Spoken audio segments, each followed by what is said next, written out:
Telangana public service commission నిర్వహించే group 1 రిక్రూట్మెంట్లో భాగంగా మనకు తెలంగాణ చరిత్ర సంస్కృతి మనకు ఇది మెయిన్స్లో ఏ విధమైన ప్రశ్నలు వచ్చే అవకాశం ఉందనే విషయాలు గత ఎపిసోడ్లో చెప్పడం జరిగింది. గత 2 ఎపిసోడ్లలో కాకతీయుల కాలం నాటి ఆర్థిక సాంఘిక పరిస్థితుల గురించి వివరించడం జరిగింది. ఇప్పుడు ఈ ఎపిసోడ్లో మనము కాకతీయుల కాలం నాటి సాంస్కృతిక పరిస్థితుల గురించి చెప్పడం జరుగుతుంది. అంటే కాకతీయుల కాలంలో సాంస్కృతిక పరిస్థితుల గురించి వివరించమన్నప్పుడు మనం ఈ విషయాలు రాయాల్సి ఉంటుంది. మనం కాకతీయుల కాలంలో ఏ విధంగా కాకతీయులు తెలంగాణను దాదాపు 310 సంవత్సరాలు పైగా పాలించారు. కాకతీయుల కాలంలో భాషాపరంగా కానీ సాహిత్యపరంగా కానీ తర్వాత గొప్ప అభివృద్ధి జరిగింది. తర్వాత అనేక నిర్మాణాలు చేపట్టారు. తర్వాత వీరి కాలంలో అనేక లలిత కళలు పోషించబడ్డాయి. ఈ విధంగా కాకతీయుల కాలంలో తెలంగాణ అన్ని రంగాల అభివృద్ధి సాధించిందని ఒక ఇంట్రడక్షన్ ఇస్తూ మనం ఈనాటి సాంస్కృతిక పరిస్థితులను వివరించాల్సి ఉంటుంది. సాంస్కృతిక పరిస్థితులు అంటే ఆనాటి అధికార భాష, తర్వాత విద్యా వ్యవస్థ, తర్వాత సారస్వత పరిస్థితులు, విద్యా వ్యవస్థ, సారస్వత అంటే సాహిత్యము, తర్వాత ఆనాటి లలిత కళలు, సంగీతము, చిత్రలేఖనము, నృత్యము, తర్వాత నిర్మాణాల గురించి వీటన్నిటి గురించి చెప్పేదే సాంస్కృతిక పరిస్థితుల కిందకి వస్తుంది. ఈ విధంగా మనం ఇంట్రడక్షన్ చేసి విద్యా సారస్వతాల గురించి మనం ముందు చెప్పాల్సి ఉంటుంది. కాకతీయుల కాలం నాటి రాజభాష ఏంటంటే సంస్కృతము. కాకతీయుల కాలం నాటి రాజభాష సంస్కృతము. కాకతీయుల కాలంలో విద్యా మంటపాలు ఉండేవి. కాకతీయుల కాలంలో విద్యా మంటపాలు అంటే విద్యా సంస్థలను విద్యా మంటపాలు అని అంటారు. ఇవి ముఖ్య దేవాలయాలకు అనుబంధంగా ఉండి సాహిత్య గోష్ఠులకు, మత చర్చలకు కేంద్రంగా పనిచేసేవి. అంటే విద్యా మంటపాలు ఉండేవి. ఈ విద్యా మంటపాలు అంటే విద్యా సంస్థలను విద్యా మంటపాలు అని అనేవారు. ఇవి ముఖ్య దేవాలయాలు ఎక్కడైతే ఉన్నాయో వారికి అనుబంధంగా ఉండి ఇక్కడ ఈ విద్యా మంటపాల్లో సాహిత్య గోష్ఠులు, మత చర్చలు ఇక్కడ జరుగుతుండేవి. తర్వాత మందడం, పుష్పగిరి మొదలైన చోట్ల విద్యా మంటపాలు ఉండేవి. అంటే విద్యా మంటపాలు అంటే విద్యా సంస్థలను విద్యా మంటపాలని అనేవారు. ఆ విధంగా మందడం, పుష్పగిరి మొదలైన ప్రాంతాల్లో విద్యా మంటపాలు ఉండేవి. ఇంకా వేద పాఠశాలలు ఉండేవి. వేద పాఠశాల అంటే వేదాలను అభ్యసించే, వేదాలను నేర్పే పాఠశాలను వేద పాఠశాలలు అంటారు. వేద పాఠశాలలు ఉండేవి. గణితము, జ్యోతిష్యము, ఆయుర్వేద విద్యలను నేర్పేవారు. గణితము ఇవి సిలబస్లో భాగంగా ఉండే గణితము, జ్యోతిష్యము, ఆయుర్వేద విద్యలను ఇక ఈ వేద పాఠశాలలో నేర్పేవారు. అయితే ఈ విద్యలు అగ్రవర్ణాల వారికి పరిమితము. అగ్రవర్ణాలు అంటే ఎవరంటే బ్రాహ్మణులు, క్షత్రియులు అగ్రవర్ణాల వారు, వైశ్యులు, శూద్రులు అనేవారు తక్కువ వర్ణాల వాళ్ళు. అయితే మనకు ఇక్కడ ఆ అగ్రవర్ణాలు అంటే బ్రాహ్మణులకు, క్షత్రియులకు మాత్రమే ఇక్కడ ఈ విద్యా మంటపాల్లో ఇచ్చే విద్యలు అగ్రవర్ణాల వారికి పరిమితంగా ఉండేవి. వాళ్ళకి పరిమితం, ఇతరులకు అందుబాటులో ఉండేవి కావు. క్రీశకం 1261 నాటికి మల్కాపురం శాసనము అంటే మనకు క్రీశకం 1261 సంవత్సరంలో రుద్రమదేవి వేయించిన మల్కాపురం శాసనంలో మనకు ఈ విషయాలు తెలుస్తున్నది. అంటే నాటి విద్యా మంటపాల స్థితిగతుల గురించి తెలుపుతుంది. ఆనాటి విద్యా మంటపాలంటే ఆనాటి విద్యా సంస్థల స్థితిగతులు ఏ విధంగా ఉన్నాయని మనకు మల్కాపురం శాసనం తెలియజేస్తుంది. విశ్వేశ్వర శంభు అనేవాడు గణపతి దేవుని శివదీక్ష గురువు అయిన విశ్వేశ్వర శంభు మందడం గ్రామాన్ని అగ్రహారంగా పొంది మందారం, ఇప్పుడున్న మందరం అంటారు, ఆ రోజుల్లో మందారం అనే దాన్ని, విశ్వేశ్వర శంభు మందారం అనే గ్రామాన్ని అగ్రహారంగా పొంది అక్కడ విశ్వేశ్వర గోలకి అనే నూతన గ్రామాన్ని నిర్మించాడు. అక్కడ ఒక విద్యా మంటపాన్ని కూడా నిర్మించాడు. ఆ సందర్భంలో నూతన గ్రామాన్ని నిర్మించిన సందర్భంలో అక్కడ ఒక విద్యా మంటపాన్ని, ఒక విద్యా సంస్థను కూడా ఏర్పాటు చేశాడు. ఈ విద్యా మంటపంలో వేద విద్యలు బోధించేవారు. ఆయన ఏర్పాటు చేసిన విద్యా మంటపంలో వేద విద్యలు, వ్యాకరణము, వైద్యము మరియు తర్క సాహిత్యాలను బోధించేవారు. ఈ విద్యా మంటపంలో వేద విద్యలను బోధించేవారు, వ్యాకరణము, వైద్యము మరియు తర్క సాహిత్యాలను మొదలైన వాటిని బోధించేవారు. తర్వాత ఇటీవల ప్రచురితమైన కుమారరుద్రదేవుని ఉత్తరేశ్వర శాసనము, కండబల్లి తామ్ర శాసనాల్లో దాన గ్రహీతలుగా ఘటసాచి బిరుదాంకితులైన అనేక మంది బ్రాహ్మణుల ప్రసక్తి మనకు కనబడుతుంది. మనకి ఘటసక బిరుదాంకులు బ్రాహ్మణుల ఇక్కడ ఘటసాచి అంటే వాళ్ళకి ఘటసాచి అనే బిరుదు ఉండేది. వీరు ఘటికా స్థానాల్లో ఆచార్యులు, అంటే ఘటికలలో ఆచార్యులు. ఘటికలు అంటే విద్యా సంస్థలు. ఘటికలు తెలంగాణ ప్రాంతంలో ఘటికలు స్థాపించిన ఘనత ఎవరిదంటే వేములవాడ చాళుక్యుల కాలంలో వారు తెలంగాణ ప్రాంతంలో ఘటికలు స్థాపించారు. విష్ణుకుండిల కాలంలో ఘటికలు తెలంగాణ ప్రాంతంలోకి వచ్చాయి. తర్వాత మనకు ఈ కాకతీయుల కాలంలో కూడా ఘటికలు అంటే హిందూ విద్యా కేంద్రాలు ఉండేవి. తర్వాత ఈ ఆధారాలను బట్టి రాజులు సామంతుల పోషణలో సంస్కృతాన్ని బోధించడానికి శాశ్వతమైన కళాశాలలు ఉన్నట్టు మనకు తెలుస్తుంది.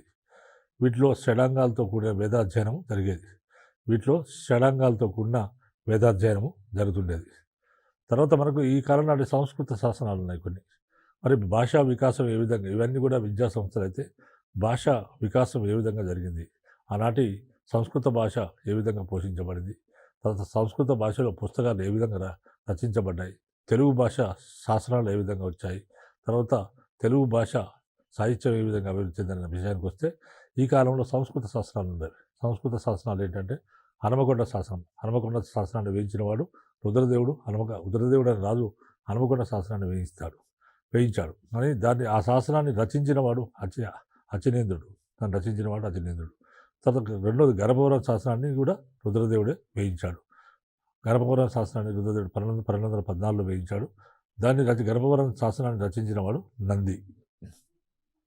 తర్వాత పాకాల శాసనాన్ని గణపతి దేవుడు వేయించాడు. ఇది కూడా సంస్కృత శాస్త్రమే. ఈ విధంగా పాకాల శాసనాన్ని ఎవరు రచించారంటే కవి చక్రవర్తి అనే కవి రాశాడు. తర్వాత బూదాపూర్ శాసనాన్ని గణపతి దేవుడు వేయించాడు. తర్వాత ఈ బూదాపురం శాసనాన్ని, సంస్కృత శాసనాన్ని ఎవరు రచించారంటే మయూర భట్టోపాధ్యాయుడు అనేవాడు రచించాడు. తర్వాత కుందవరం శాసనాన్ని గణపతి దేవుడు వేయించాడు. సంస్కృత శాసనాన్ని దీనికి గణపతి దేవుడు వేయించాడు. దీన్ని రచించిన వాడు కవి ఎవరంటే బాలభారతి. తర్వాత ఈ కాలం నాటి సారస్వతం, సంస్కృత సాహిత్యము ఏ విధంగా అభివృద్ధి చెందింది కాకతీయుల కాలంలో అంటే కాకతీయులు గొప్ప కవులను పోషించారు. తర్వాత తొలి మలికాకతీయుల్లో ప్రథముడైన రుద్రదేవుడు స్వయంగా కవి. కాకతీయ రుద్రదేవుడు స్వయంగా కవి. ఆయన నీతిసారం అనే రాజనీతి గ్రంథాన్ని సంస్కృతంలోనూ తెలుగులో కూడా రచించాడని ప్రసిద్ధి. తర్వాత ఆగస్త్యుడు అనే కవి ఇతడు ప్రతాపరుద్రుని ఆస్థాన కవి. ఆగస్త్యుడు ప్రతాపరుద్రుని యొక్క ఆస్థాన కవి. ఈ ఆగస్త్యుడు సంస్కృత భాషలో 75 గ్రంథాలు రచించాడు. సంస్కృత భాషలో ఆగస్త్యుడు 75 గ్రంథాలు రాస్తే ఇతని రచనలు అంటే ముఖ్యమైన 75 చదువుకోలేం కాబట్టి ఆయన ముఖ్యమైన రచనలు ఏంటంటే నలకీర్తి కౌముది అనేది ఖండకావ్యాన్ని రచించాడు. తర్వాత బాలభారతం అనే కావ్యాన్ని రచించాడు. తర్వాత కృష్ణ చరిత్ర అనేది మరొక కావ్యం. ఈ మూడు కూడా ఆయన రచించిన 75 గ్రంథాల్లో ఇవి చాలా ముఖ్యమైనవి. నలకీర్తి కౌముది, బాలభారతము, కృష్ణ చరిత్ర అనేవి చాలా ముఖ్యమైనవి. తర్వాత విజయనగరాధీశులైన మొదటి బుక్కరాయల కోడలు గంగాదేవి విజయనగర రాజ్యాన్ని స్థాపించిన బుక్కరాయలు కోడలు గంగాదేవి ఆమె మధురా విజయం అనే గ్రంథం రచించింది. తన మధురా విజయంలో ఆమె చెప్పుకుంది ఆగస్త్యుని తన గురువుగా చెప్పుకుంది. ఆగస్త్యుని తన గురువుగా కీర్తించడం జరిగింది. తర్వాత సాకల్య మల్లభట్టు అని మరొక కవి, ప్రతాపరుద్రుని ఆస్థాన కవి సాకల్య మల్లభట్టు. ఈ ప్రతాపరుద్రుని ఆస్థాన కవి సాకల్య మల్లభట్టు ఉదాత్త రాగము, నిరోష్ణ రామాయణం అనే సంస్కృత గ్రంథాలు రచించాడు. ఉదాత్త రాగము, నిరోష్ణ రామాయణం అనే సంస్కృత గ్రంథాలు రచించాడు.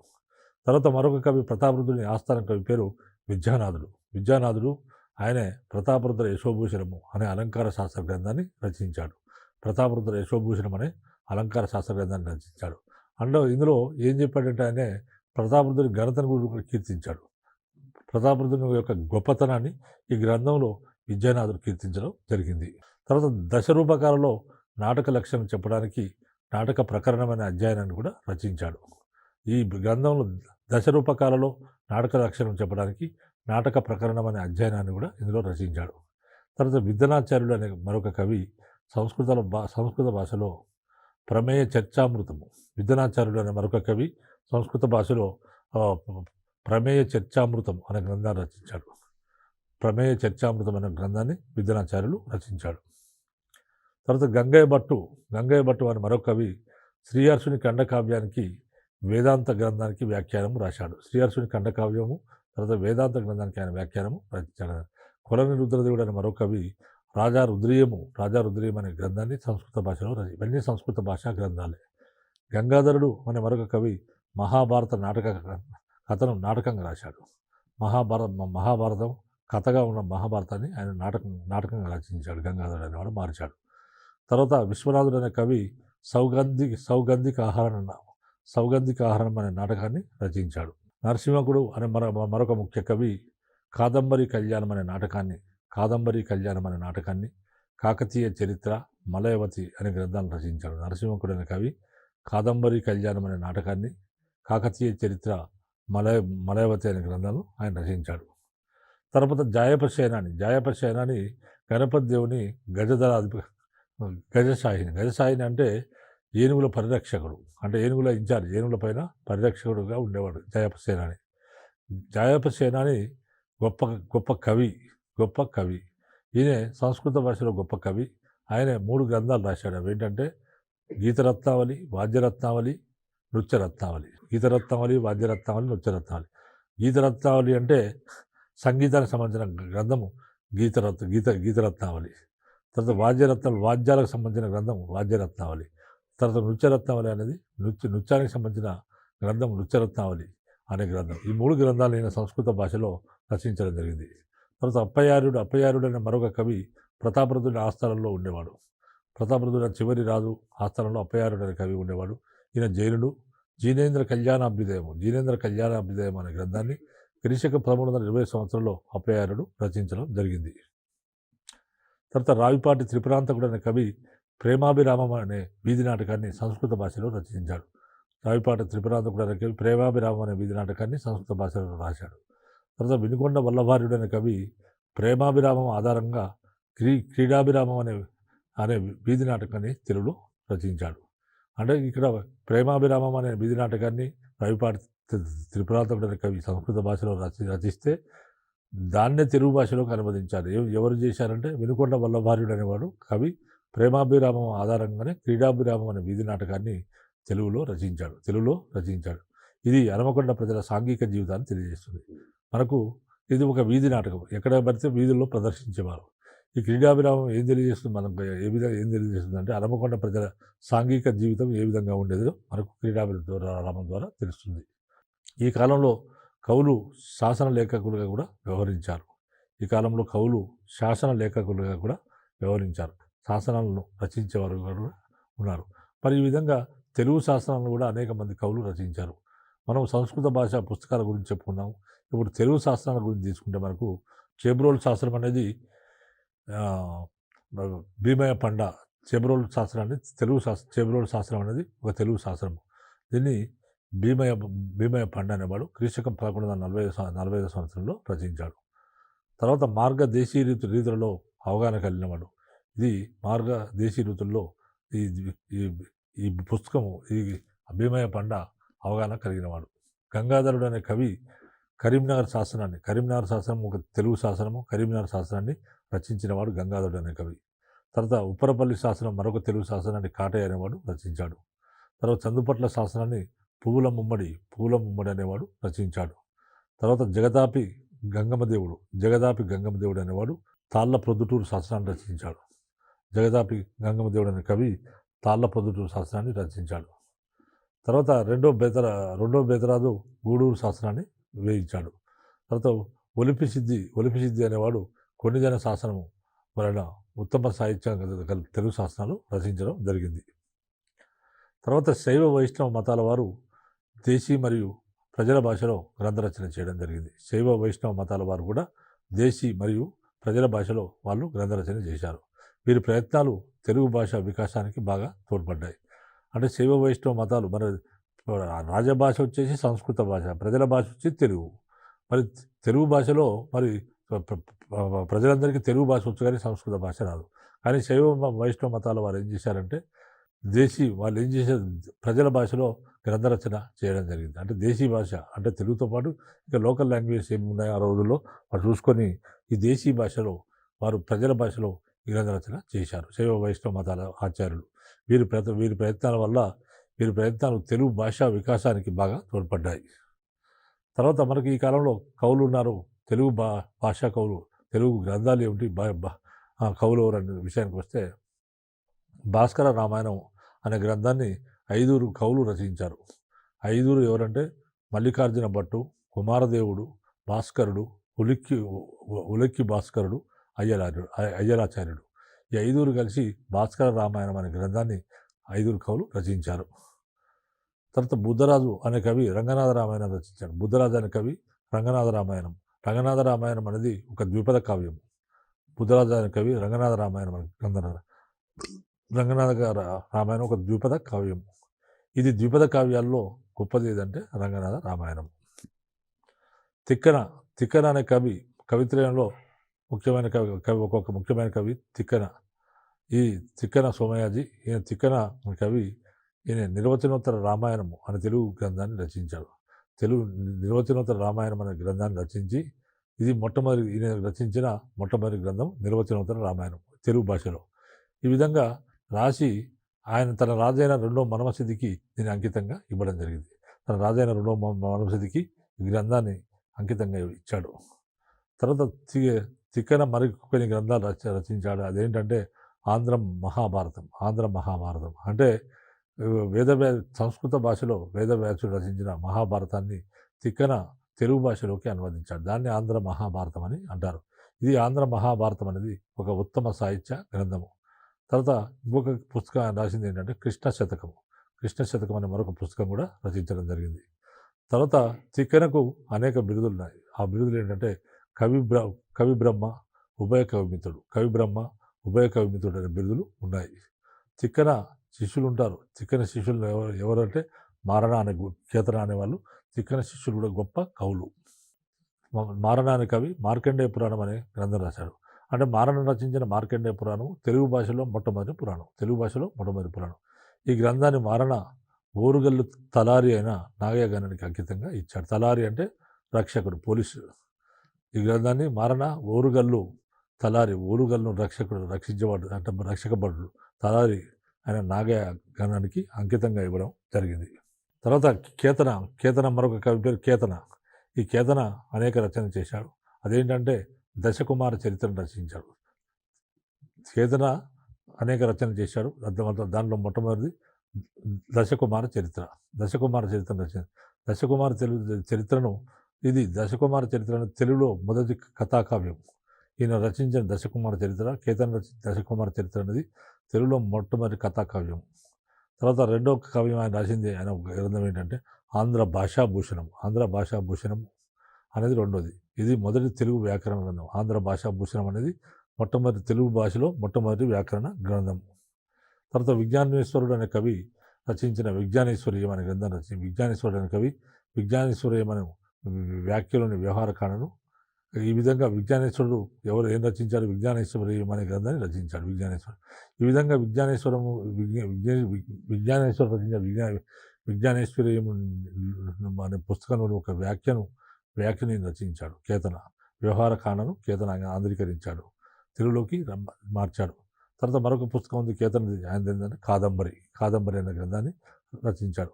కేతన బిరుదు ఏంటంటే అభినవ దండి. కేతనకు అభినవ దండి అనే బిరుదు ఉండేది. తర్వాత మంచన అనే మరొక కవి ఉన్నాడు. మంచన అనే కవి కేయూర బాహు చరిత్ర అనే తెలుగు గ్రంథాన్ని రచించాడు. తర్వాత నన్నచోడు అనే కవి కుమార సంభవం రచించాడు. ఇది తెలుగు కావ్యాల్లో ప్రథమ శ్రేణిది. కుమార సంభవం అనేది తెలుగు భాషలోని కావ్యాల్లో ప్రథమ శ్రేణిది కుమార సంభవం. దీన్ని నన్నచోడు రచించాడు. చిమ్మపూడి అమరేశ్వరుడు అనే మరొక కవి విక్రమసేనం అనే కావ్యం రచించాడు. చిమ్మపూడి అమరేశ్వరుడు అనే కవి విక్రమసేనం అనే కావ్యం రచించాడు. తర్వాత రావిపాటి త్రిపురాంతకుడు అనే మరొక కవి అంబికా తారావళి అనే గ్రంథాన్ని రచించాడు. తర్వాత రెండో గ్రంథం ఏంటంటే మదన విజయము, మూడోది ప్రేమావిరామం. రావిపాటి త్రిపురాంతకుడు మొట్టమొదటి అంబికా తారావళి, రెండోది మదన విజయము, మూడోది ప్రేమావిరామం అనే 3 గ్రంథాలు రచించాడు. తర్వాత గోనబుద్ధారెడ్డి అనే కవి రంగనాథ రామాయణం అనే గ్రంథాన్ని రచించాడు. ఈ రంగనాథ రామాయణం తెలుగు భాషలో తెలుగు ద్విపద కావ్యాల్లో గొప్పది అంటే గోనబుద్ధారెడ్డి రచించిన రంగనాథ రామాయణం. భాస్కరుడు అనే కవి భాస్కర రామాయణం అనే గ్రంథాన్ని రచించాడు. భాస్కర రామాయణం అనే గ్రంథాన్ని రచించాడు. తర్వాత ఇది భాస్కర రామాయణం అనేది ఒక రాజనీతి గ్రంథం. ఈనాటి రాజనీతి గ్రంథాల్లో మనకు సంస్కృత తెలుగు భాషల్లో ఈనాటి రాజనీతి గ్రంథాలు ఉన్నాయి. రుద్రదేవుడు నీతిసారం అనే గ్రంథాన్ని సంస్కృత భాషలో రచించాడు. శివదేవయ్య అనేవాడు పురుషార్థసారం అనే గ్రంథాన్ని రచించాడు. తర్వాత మరికి సింగన అనే కవి సకలనీతి సమ్మతం అనే గ్రంథాన్ని రచించాడు. తర్వాత కాశీ సర్వప్ప అనే మరొక కవి సిద్ధేశ్వర చరిత్ర అనే గ్రంథాన్ని రచించాడు. తర్వాత మల్లయ్య అనే కవి మళ్ళీ కవిజనాశ్రయము మళ్ళీ రచన అనే కవి కవిజనాశ్రయము రచించాడు. తర్వాత శ్రీగిరీశుడు అనే కవి శ్రీగిరీశ శతకం అనేదాన్ని క్షేమేంద్రుడు ముద్రామాత్యం అనే గ్రంథాన్ని రచించడం జరిగింది. తర్వాత బద్దెన అనే కవి అనేక గ్రంథాలు రచించాడు. బద్దెన రచించిన గ్రంథాలు ఏంటంటే నీతి శాస్త్ర ముక్తావళి, రెండోది సుమతి శతకము, మూడోది అధర్వణ కారి కావాలి, తర్వాత నాలుగోది కవి రాక్షసీయము, తర్వాత ఐదోది కవి వాగ్బంధనము అనే 5 గ్రంథాలను బద్దెన రచించడం జరిగింది. తర్వాత ఆంధ్రభోజుడు అనే కవి నీతిభూషణం అనే గ్రంథాన్ని రచించాడు. భోజ మహాకవి చారుచర్యను, అంటే ఆ భోజుడు అనేవాడు ఉత్తర భారతదేశంలో రాజపుత్ర గొప్ప రాజు భోజుడు అనేవాడు ఉండేవాడు. ఈ భోజరాజు సంస్కృత భాషకు విశేష సేవ చేయడం జరిగింది. సంస్కృత భాషలో చాలా గ్రంథాలు రచించాడు. అందుకని ఆ విధంగా భోజుడు రచించిన చారుచర్య అనే ఉత్తర భారతదేశంలో భోజరాజు రచించిన చారుచర్యను ఆంధ్రభోజుడు తెలుగులోకి అనువదించడం జరిగింది. ఇది ఒక వైద్య గ్రంథం. ఇది అనువదించాడు. అదేంటంటే ఒక వైద్య గ్రంథం. తర్వాత జైన కవులు, ఈనాటి జైన కవులు కొంతమంది ఉన్నారు. ఆ జైన కవులు ఎవరంటే అధర్వణుడు అనే జైన కవి. అధర్వణుడు అనేవాడు జైన కవులు అందరిలో కూడా గొప్పవాడు. ఈ అధర్వణుడు అనే కవి విరాట పర్వము అనేదాన్ని అనువదించాడు. తర్వాత మరొక కవి అప్పయారుడు అనే కవి జనేంద్ర కళ్యాణ అభ్యుదయము అనే గ్రంథాన్ని ప్రతాపరుద్రుని కాలంలో రచించాడు. అప్పయారుడు ప్రతాపరుద్రుని ఆస్థాన కవి. తర్వాత శైవ కవులు ఉన్నారు. ఈనాటి శైవ కవుల్లో ముఖ్యులు ఎవరంటే మల్లికార్జున పండితారాజ్యుడు అనేవాడు ఒక శైవ కవి. ఆయన శివతత్వ సారం అని రచించాడు. మల్లికార్జున పండితారాజ్యుడు శివతత్వ సారం అనే గ్రంథాన్ని రచించాడు. తెలుగు భాషలో ఇది మొదటి శతకము. మల్లికార్జున పండితారాజ్యుడు రచించిన శివతత్వ సారము తెలుగు భాషలో మొట్టమొదటి శతకము. తర్వాత యథావాక్కుల అన్నమయ్య అనే మరొక కవి సర్వేశ్వర శతకము. మరొక కవి సర్వేశ్వర శతకం అనే గ్రంథాన్ని రచించాడు. తర్వాత రావిపాటి త్రిపురాంతకుడు అనే కవి త్రిపురాంతకు ఉదాహరణం అనే తెలుగు గ్రంథాన్ని రచించాడు. తర్వాత పాల్కురికి సోమనాథుడి జనగాం దగ్గర పాలకుర్తి గ్రామం. ఈ పాల్కురికి సోమనాథుడు ఇతని జన్మస్థలము పాలకుర్తి జనగాం సమీపంలో ఉండేది. ఇతను ప్రతాపరుద్రుని ఆస్థానంలో ఉండేవాడు. అంటే పాల్కురికి సోమనాథుడు కాకతీయ చివరి పాలకుడైన ప్రతాపరుద్రుని ఆస్థానంలో ఉండేవాడు. ఇతడు దేశీ కవితారీతికి గొప్ప గౌరవం కలిగించాడు. తర్వాత పాల్కురికి సోమనాథుని రచనలు ఏంటంటే బసవ పురాణము, పండితారాజ్య చరిత్రము,